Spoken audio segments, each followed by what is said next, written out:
কিশোর gang এবং মাদক সেবী দুটো ওতপ্রোতভাবে জড়িত। একটা একটা একটার সাথে আরেকটা সম্পর্ক ওতপ্রোতভাবে জড়িত। যে কিশোর গ্যাং যেখানে আছে, মাদকের আস্তানাও সেখানে আছে। কিশোর গ্যাং নির্মূল হলে মাদকের আস্তানাও নির্মূল হবে। তো আমি যেটা বলতে চাচ্ছিলাম, অনেক মাদক কারবারি রাজনৈতিক ছত্রছায়া নেওয়ার চেষ্টা করে। আসলে রাজনৈতিক দলগুলো যারা আছেন, অনেক মাদক সেবী নয়, মাদক কারবারিরা, বড় মাদক কারবারি যারা আছেন, তারা যে কোনো দলের ছত্রছায়ায় গিয়ে নিজেকে সেভ করার চেষ্টা করেন। হয়তো দলের হাইকমান্ড সেটা জানেও না, কিন্তু এলাকা ভিত্তিক যে সকল রাজনৈতিক নেতারা আছেন, তারা অনেকেই কিন্তু এ ধরনের ব্যক্তিদেরকে প্রশ্রয় দেয়। যদিও কেন্দ্রীয় লেভেল বা জেলা পর্যায়ের নেতৃবৃন্দ, হাইকমান্ড সেটা জানেন না।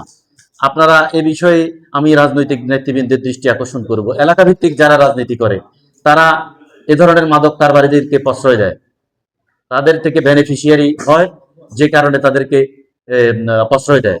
তো এ ধরনের বিষয়গুলো আপনারা একটু সুদৃষ্টিতে দেখবেন, আপনাদের নজরে রাখবেন। মানুষের মাঝে জনসচেতনতা আগের চেয়ে অনেক বৃদ্ধি পেয়েছে। আপনারা দেখেছেন কিছুদিন আগে এলাকায় এলাকায় সাধারণ মানুষ অভিযান চালিয়েছে, কিন্তু আসলে প্রশাসনের পক্ষ থেকে সে ধরনের প্রটোকল পায়নি। যারা অভিযান পরিচালনা করতে গিয়েছে তারা বিপদের সম্মুখীন হয়েছে। আমি মনে করি সাধারণ মানুষ যখন যেখানে প্রতিরোধ গড়ে তুলবে, আইনিভাবে প্রশাসনিকভাবে তাদেরকে সহযোগিতা করা দরকার, তাদেরকে ব্যাপকভাবে প্রটোকল দেওয়া দরকার। এ বিষয়ে আমি আপনাদের দৃষ্টি আকর্ষণ করব। মাদক আমদানি প্রতিরোধ করতে হবে, মাদক সেবীদেরকে প্রতিরোধ নয়, আগে মাদক কারবারি প্রতিরোধ করতে গেলে মাদক আমদানি রুখতে হবে। মাদক আমদানি না হলে মাদকের কারবার এমনি কমে যাবে।